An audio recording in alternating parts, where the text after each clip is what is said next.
Eli Campbell here. One thing that makes Steamboat special is how many awe-inspiring people call our valley home. You could find yourself in line at the coffee shop next to an Olympian, or sitting on the gondola next to the founder of a world-renowned business. Our community produces and attracts the best of the best in their respective fields, but most are so humble about it you would never know. These extraordinary people are the common folk in the boat. Welcome to Common Folk in the Boat. Eli Campbell here with you. Dave Whitlinger, as always. As always? You're always here. I was going to say. Well, actually, you skipped out on Scott and Christy Fox, but I feel bad about that. Those two are fun to talk to. Yeah, it was a fun one. We got a fun one today, though, too. We're going to be talking to Andrew Beckler of Grass Sticks. You know a little bit about grass, right? Good segue. Hey, there's a reason we're best of the boat. Come on. I was actually, that caught me off guard. Yes, I know something about grass and weed and all that. Yeah, sure. Yeah, of course, Billo Premium Cannabis, one of our great sponsors here. Ski season's underway. I know. It's amazing. Yeah. It's always this hurry up and wait, and now that it's here. And by the way, this is the best time because, like, before the planes really land, I mean, this is when you get out the most. Yeah. Track more log more vert this time of year than ever. Yeah, and a lot of people getting up on rabbit ears already, and getting to high altitudes. What's Billo high on? How many puns can we slide into this one? You're on fire today. Yeah. See what I got? What are we high on? I mean, okay, so this is gonna sound cheesy, but one of the things I love about winter, and I didn't necessarily intentionally do this at the store to pause it over the summer, but we bring back what we call the lobby kiosk.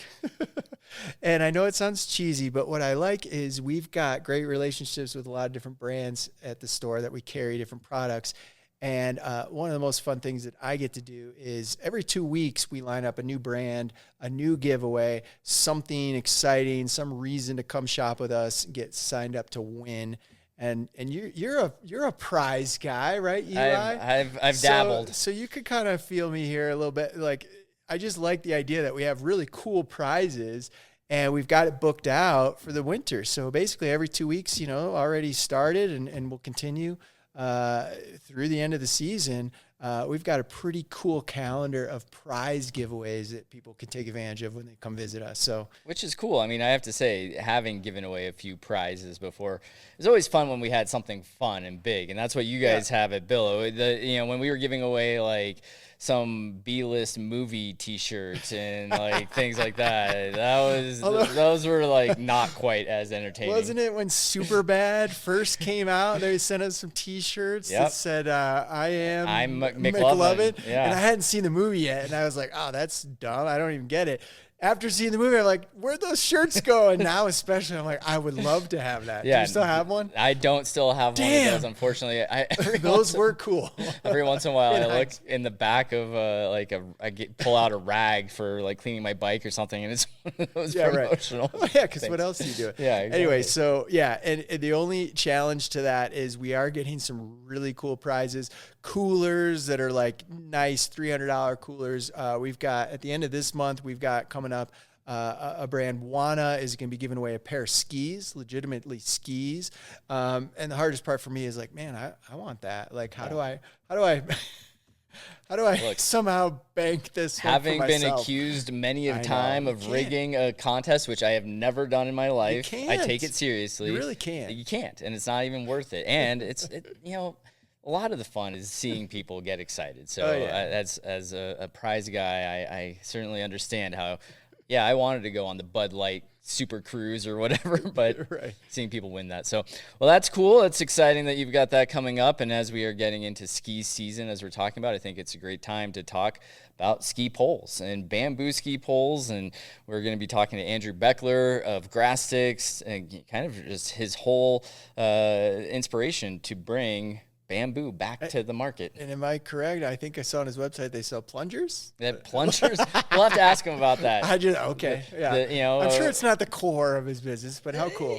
Well, you never know. It's the gift season. We're coming into gift season. I thought that was kind of, I might buy a plunger. No, I mean, if you're going to a white elephant, that's a perfect gift, a bamboo plunger. And we'll ask him how much more functional those are than, let's do it. than standard. We'll be right back after this with Andrew Beckler. Welcome back to Common Folk in the Boat. Eli Campbell here with you. Happy to be joined by Andrew Beckler, Grass Sticks. How are you doing? Good. Happy to be here. Thanks for having me. Yeah, of course. Now, before we get into Grass Sticks and bamboo and everything like that, kind of want to get into your history because you were a student at Penn State. You were studying civil and environmental engineering.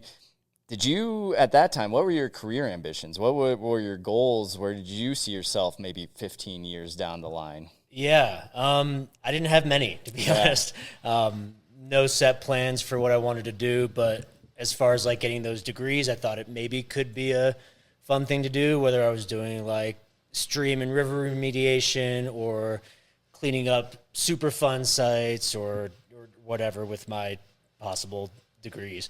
But I always kind of knew that I probably wouldn't take the traditional route after college. So I became a sea kayaking guide right after school. Yeah, and where did that take you? From sea kayaking, that was just a summer gig, summer and fall. But my brother had moved to Steamboat about a year ahead of me. So I knew I wanted to do the ski bum thing. I knew I wanted to ski powder every day. Yeah. I had been to a few other places in college, like on spring break and stuff. Growing up, my parents didn't ski or anything like that. We did not go on ski vacations. So everything was just, from what I did in college and traveling with friends. So I'd been to Vail, I'd been to Summit, but when I came to Steamboat, my last year of college, because my brother was already here, I fell in love with the place, and this is where I ended up. So was that always the plan, though? Was it, you're a self-described ski bum, you were a coach, but was it the plan to end up here, or was it more of a transitional thing when you first came here, trying to still figure out what your next steps in life would be? I'd say it was more of the plan. Yeah. Not that, again, that I knew I was going to be in Steamboat for the next 10 years, but I knew that was the next step, and there was no plan for after that. So yeah. And then ultimately, you started working in bamboo. And I'm curious, from the engineering background, did you have experience in bamboo? Did you know anything about it before this idea came to you and you were inspired to start making poles and paddles with this product? I did not know anything. Nope. I had no experience with bamboo. It was all just came about because it was a great option to make ski poles with. And how did you find out about it, though? I mean, if you didn't know anything about it, who taught you that, bamboo is more than just a grass that grows in China? So it's just the history of ski poles. Ski poles all used to be made from bamboo before global industrialization was a thing, and it's now much cheaper to just produce ski poles from extruded aluminum tubing. Before that, it was all made out of bamboo. So we're just going back to basics. I didn't invent the bamboo ski pole at all, but I did do a lot of research and trial and error and trying different species, different methods of clear coats and all that kind of stuff to get to the product where we are today. Yeah, before you hang on, there's more than that's something I had looked up for this. Was it's not just bamboo, isn't just bamboo the same all over. There's all different types of bamboo. So within that medium, you probably already had to figure out, okay, which one of these 10 are actually the best. Yeah. And there's like 200 something species of bamboo out there, and some look more like a bush. Like we can exclude a lot of these pretty quickly. Right. And so it was part trial and error, and then also just picking up the phone and talking to anyone I could. Hey, I'm gonna make ski poles out of this stuff. Like, what do you recommend I try? Talking to other people that knew something about bamboo that, because I didn't. But before you even came to bamboo, I guess my question is, what was the decision point? Was there a specific moment where you said, I need to make a whole new ski pole? Yeah, and so that did come before bamboo. Initially it was like, all right, ski poles are boring. No one cares about their poles, but everyone does care about their skis and their boots and like their pants and their jacket. And like you sit down on a ski lift and you have that conversation with a stranger like, oh, look at those sweet new skis you got. And you start talking about it and you learn from word of mouth. You never sit down and talk about your ski poles. So that was the initial push is, all right, I need to there's an opportunity here to make a ski pole that people care about, that people sit down on the lift and want to talk about.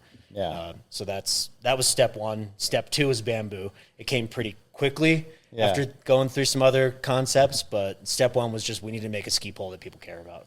And, I think it's interesting because we've talked to Peter and Patty Duke on this podcast before, and their inspiration was basically going back to the original ski clothing, which was wool. And then it had phased out and become more nylon and all sorts of other products. And they said, let's bring it back to what the original was. It's kind of what you ended up doing, researching and then coming back to what the original was.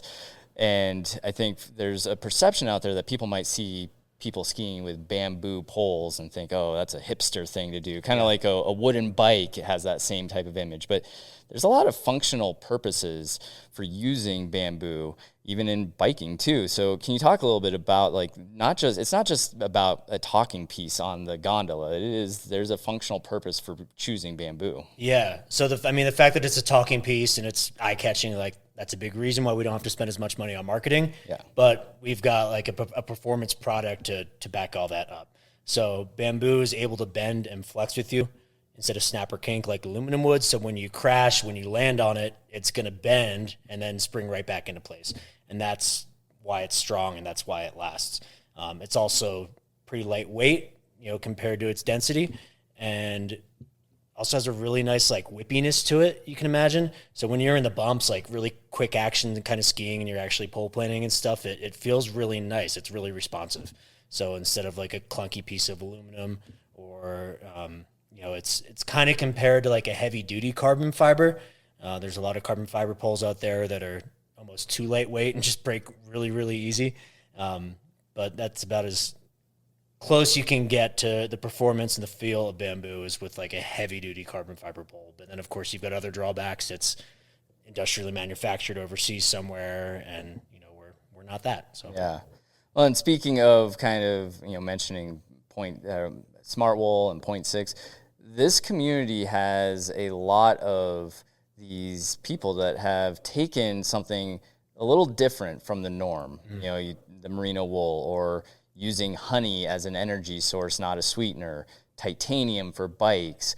What do you think it is about this community that helps breed that ingenuity and creativity? And have you been able to network with any of those people that have kind of taken that small seed of an idea and grown it into these really big companies? Yeah. Anecdotally, I guess Steamboat became that because this is where you do all those sports, So it makes sense that people are inventing these products here because this is where they're using them.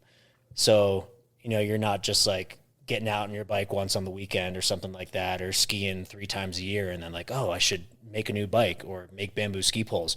You really have to be in that headspace all day, every day. And, my whole life in the wintertime anyway revolves around skiing, as a lot of people here, it's the same thing. That's why we live here. That's why we moved here. That's why we make sacrifices to still be here.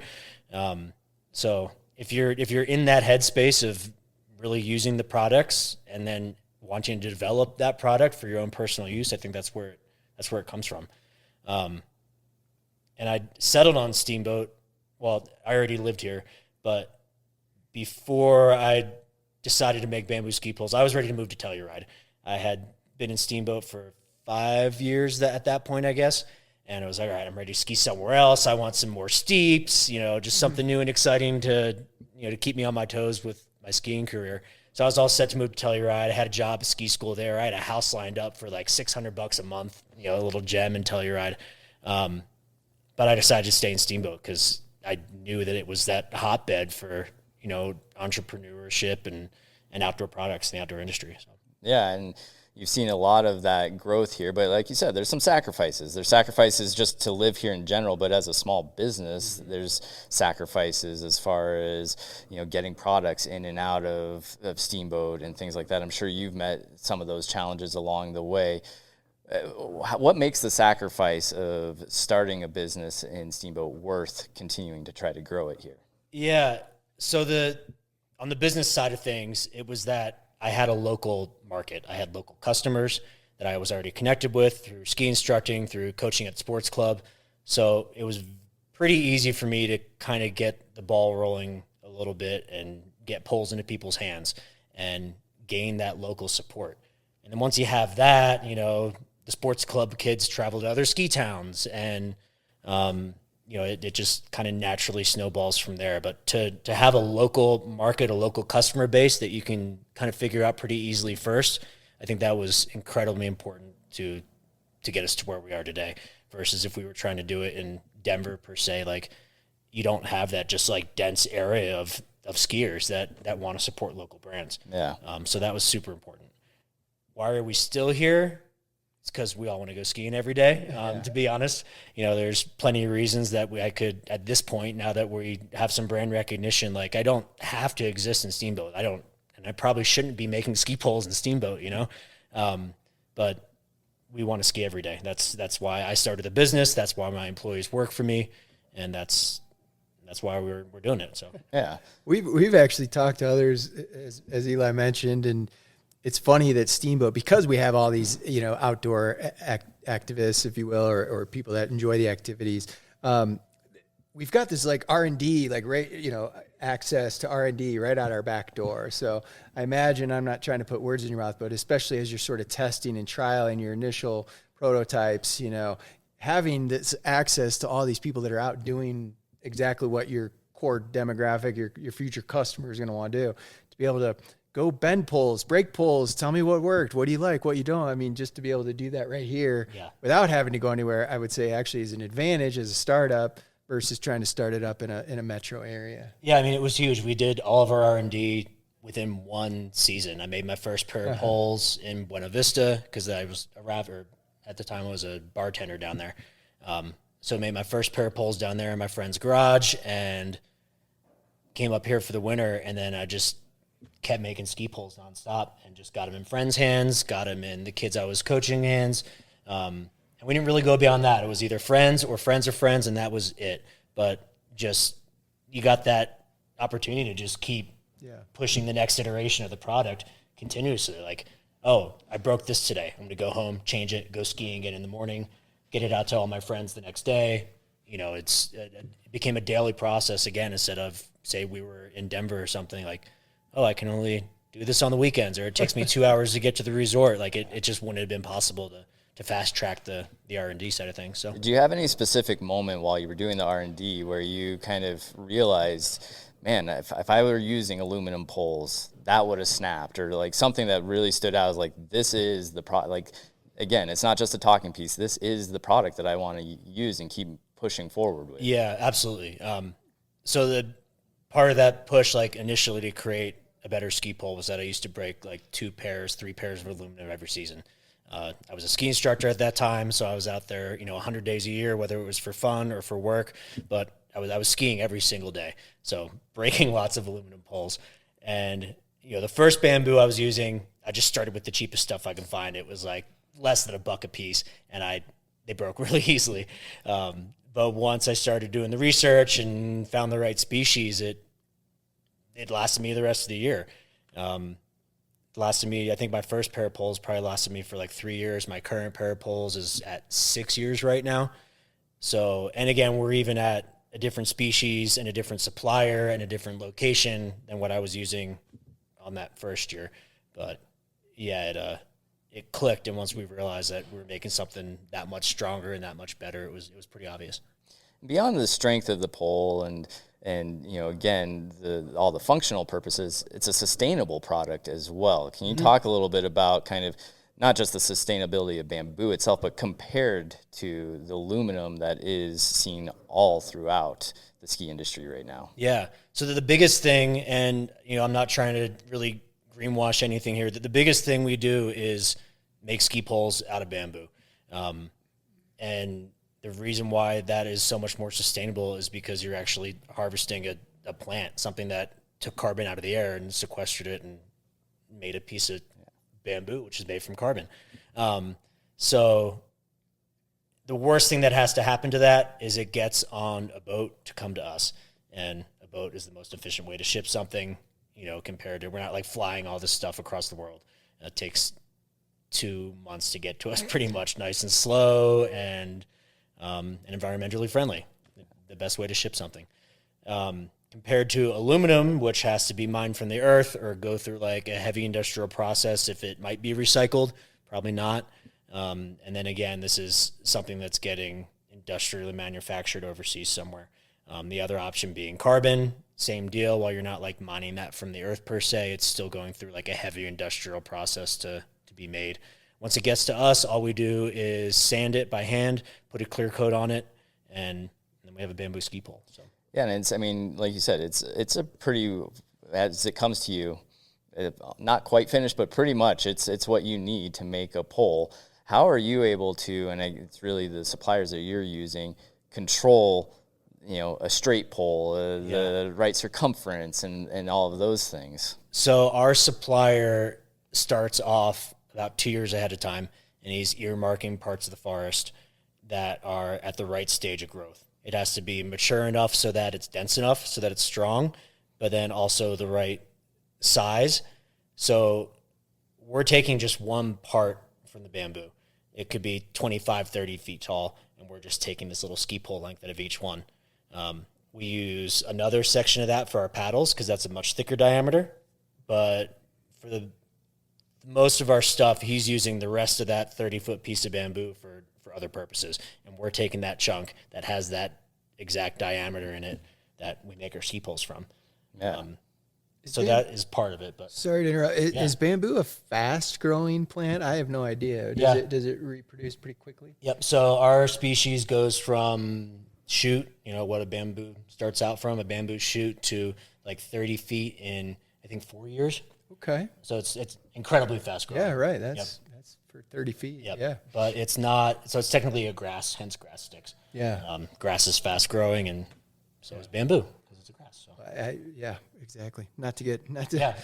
I'm going to say, in the weed industry, it's one of the nice things about what we sell too, is that it's quick. It's faster. It grows like a weed. It grows pretty quickly. You can have a lot of turnover. Yeah. So, and that's not, like I said, he's starting 2 years ahead of time, but it's not like we're producing lumber from trees that you're planting 35 years ahead of time. That was kind of my point. I didn't know. So thank you. Yeah, that's helpful. Yeah, it's quick. And you mentioned too that you moved into paddles. It was originally ski poles, but you moved into paddles. Is that part of just living the mountain lifestyle as well, as you yourself were into stand-up paddle boarding? So you said, well, if I'm doing bamboo for ski poles, I might as well do it for paddles. And is there somewhere else that you're looking for into the future too? Yeah, that's exactly right. I'm a river person. I was a raft guide. I spend as much time as I can kayaking all summer long. So the next progression was like, all right, paddles have shafts, ski poles have shafts, so we can try making a paddle. So I started out doing sup paddles. I did a lot of downriver supping kind of in the off season. Once the water dropped, I was like, kayaking would be more boring when the water's not high, so I'd hop on a paddleboard to make things hard again. And so tested out the first bamboo paddle, and it worked. I did not have high hopes that it would, because I just didn't know how it would feel. Do you have someone following you with a spare in case the thing snaps? I was just going to swim the rest. Okay, yeah. Good. But yeah, it worked, and it felt incredible. Kind of same deal. Like I went through different iterations of blades and different diameters of bamboo to fine tune things. But in the same way that like the ski poles have that like really nice responsiveness to them, you get the same thing out of a paddle. You can just like feel the water that much more. You get the response from the water, and that makes it easier to paddle because you can feel what's going on. And they're absolutely bomb-proof. No one has ever broken one of our paddle shafts. You can break a ski pole, but the paddle shafts are much thicker, and we haven't been able to break one. So yeah. They're awesome. We talked a little bit about how they come to you pretty much ready to assemble, but you do a really good job of customizing, whether it's grips or the baskets or anything like that. Mm-hmm. It's been one of the trademarks for Grass Sticks as you've grown the business. But as you're continuing to grow, you've just moved into a whole new location. Your business is getting bigger. Have you thought about the economies of scale of still having that kind of small business feel, customization, and all of those things as you continue to grow what you're doing? Yeah. So the bamboo shows up to us. They do some work in India where it comes from. It's dried, it's cured, and it is treated for bugs. So all those things have to be done in order to ship a plant and import it overseas. You're not allowed to bring in, like, it's much harder anyway to bring in green bamboo. Yeah. And we don't want to be drying it for 2 years anyway. That's someone else's job. So when it comes to us, it's the right shape. It's straight. They make sure they're picking straight pieces. They make sure they're drying it out in a process that keeps it nice and straight too. But we have to size the end of it so that all of our components fit on. And then it goes through 2 different steps of sanding, clear coats, and then our tips get glued on, and then we have like a blank ski pole. But so we'll be continue to do all those same things in-house. We did expand in a new place, not that much bigger. We're talking like I got 1 extra room, a couple hundred extra square feet, but it allows us to have a actual storefront now. We had walk-ins before already, but now we actually have like a showroom that people can actually see all of our products and see the different t-shirts we're selling and all the different options we have available. So we're really excited about that this winter. And, yeah, so nothing, I don't see anything new or changing in like the custom world. With more space might mean we get to offer like some different colors or things like that we didn't have the capacity for in the past. And if anything, we might be able to bring some more things in-house, such as like cutting the aluminum that goes in our metal tips, or sewing some of our straps. You know, some things before that were like, oh, we can't do that. We can't fit a bandsaw in here, and now we can fit some more tools and things like that. So.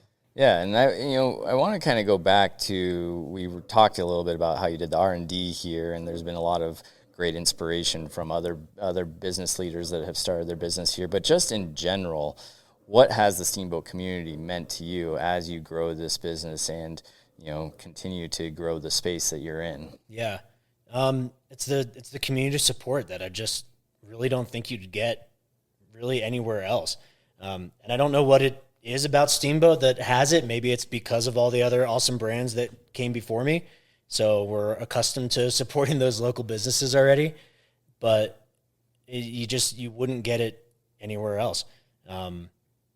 So again, while I could move production somewhere else, I also feel like I just owe the community something to keep it here. And especially now as Steamboat's changing, the demographics of Steamboat are changing.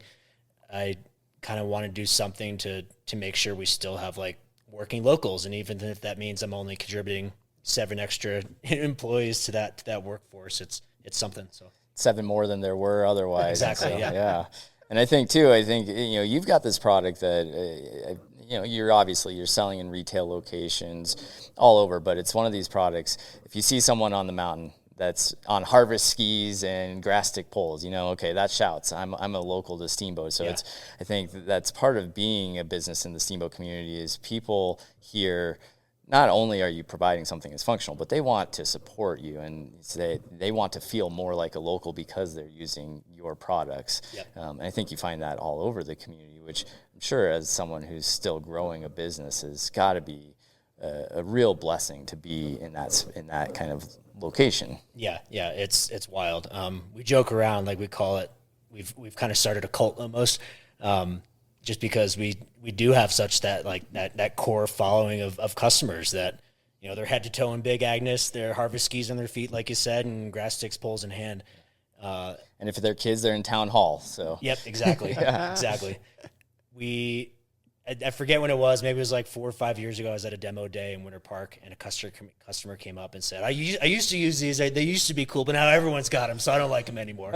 And he was dead serious. And I'm like, I think that's how I know I made it. Like, we're beyond Steamboat now. Like, it's normal, almost like a Colorado thing.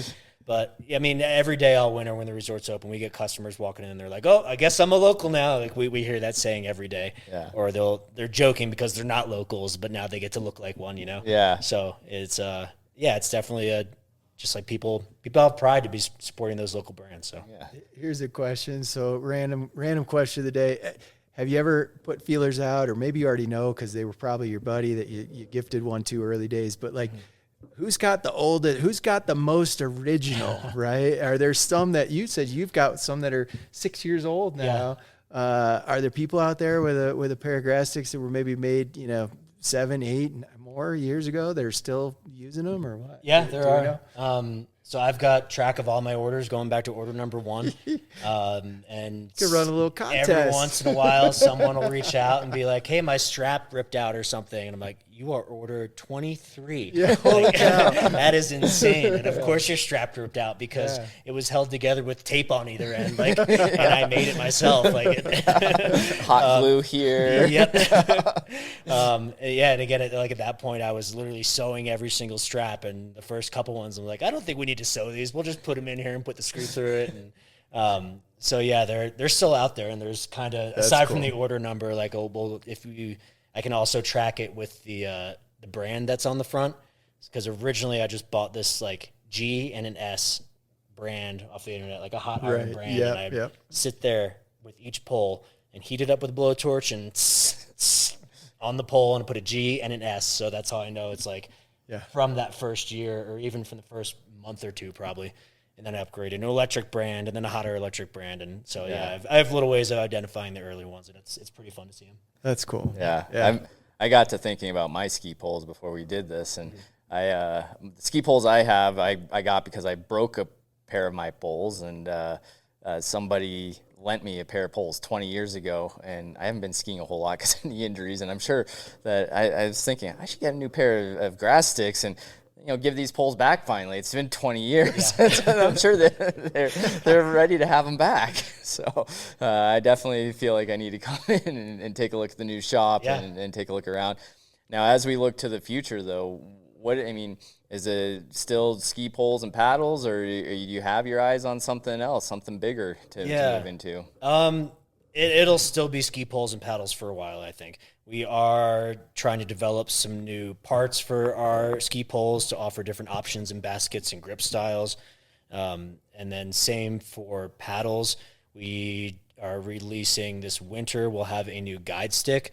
We have a current guide stick that we just changed the material on, and then we're going to have another option for that guide stick blade to offer 2 different types of paddle blades for that. And I think that's going to really start taking off, because the guiding world is this just really tight-knit community. Paddling in general is, you show up at a put-in for a river somewhere and someone that's there already. So I'm really excited to push that a little more after we fine-tune things. In other product land, you may have seen our plunger out there. Yeah. It started off as a joke on day one. We did an email blast for it. We make plungers now. And we were kind of taking bets on, all right, when's the first order going to come in? I'm like, all right, I bet in 4 hours we get a plunger order. And in 4 hours, I think we sold 65 plungers that day. So it's not a joke anymore. We sell 700 plungers a year. Are they more Christmas functional as well? They are more functional. And honestly, it's the same thing as the ski poles. They look better. It's a plunger that you get excited about because you notice it, Yeah. So it's kind of the same concept. So my brain's always kind of turning, and I don't have set plans for anything at this point, but I'm like, what common products the plunger can we make? You have some knit or crocheted little glove, beer, koozie we do as well. Lizzie, my general manager, makes those. She's been knitting koozies and steamboats since we actually moved here at the same time in 2010. And in 2010, she was knitting everyone koozies, so she sells them on her website now too. But I was just thinking, what kind of common products can we break into, the plunger?